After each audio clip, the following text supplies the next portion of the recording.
Dale Shanaman, highest rank, Airman First Class, by Molly Davis and Chase Pfeiffer. Mr. Dale Shanaman, the son of Molly Sellers Shanaman and Claude Shanaman, was born on June 11, 1934, and was one of 14 other siblings, which consisted of 7 brothers and 7 sisters. But only 6 of his brothers were drafted or enlisted into other branches of services. Dale Shanaman grew up in Richland, Pennsylvania, and graduated from the Richland High School, which the grades included kindergarten up to high school. After graduating from school, Dale Shanaman enlisted into the Air Force in Harrisburg, Pennsylvania, along with several other friends, for a 4-year service on July 24, 1953, at the age of 18. Basic training for Shanaman was just like any other training for anyone entering the military. Basic training is just like any other branch of the service. They put you through the same thing. A lot of running and, what would you say, get you in shape. And then you have to shoot the rifles and all that stuff too, just like anybody else. Shanaman did not have to go through any specialized training. I just went to a supply squadron.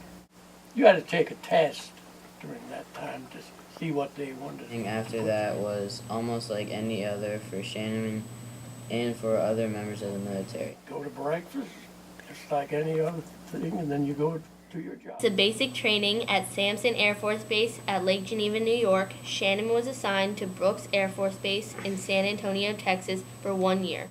In September of 1953, Shanaman then left San Antonio, Texas for San Francisco, California. He then stayed there for about 1 week when he then boarded a boat which he called the Sorry Sailors Ship Troop Carrier.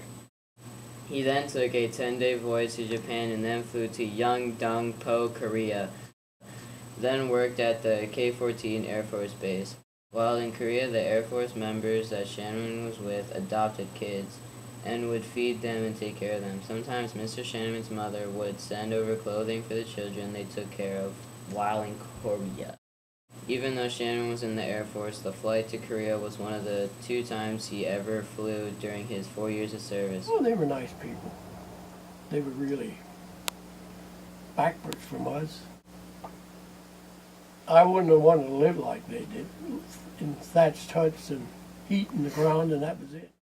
Even while being in the service, which is mostly about work, during Shanaman's spare time, Shanaman was able to do some of the common things he could do at home, like see a movie, a show, or even go bowling with some of the military buddies he had while being in the military. Every 6 months they had a USO show come over. Dancers and actors, comedians. They were pretty good. I seen Marilyn Monroe one time. She came over to Kimpo. Also, during his years of service, he witnessed humorous events and got to have fun. In a while, a plane would fly over and drop a bomb, and we'd have to run out of the barracks. And the war was over, but they still used to drop them every night to get us out of bed.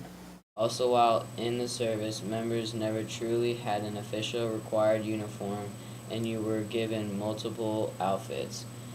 They were given work clothes where you wore fatigues, a dress uniform which came with a required hat.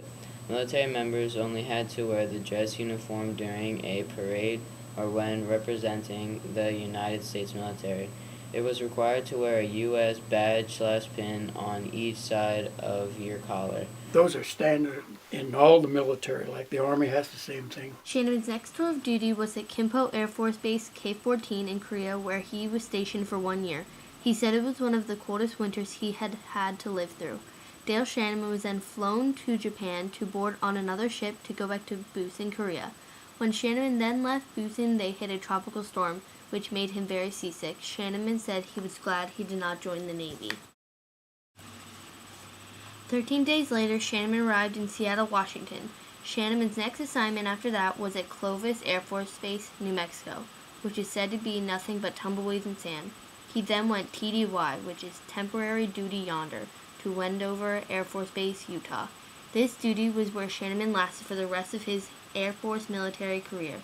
Mr. Dale Shanaman earned 3 medals for his 4 years of service, which were the National Defense Service Medal, United Nations Service Medal, and the Korean Service Medal. He was then honorably discharged as an Airman First Class on July 23, 1956.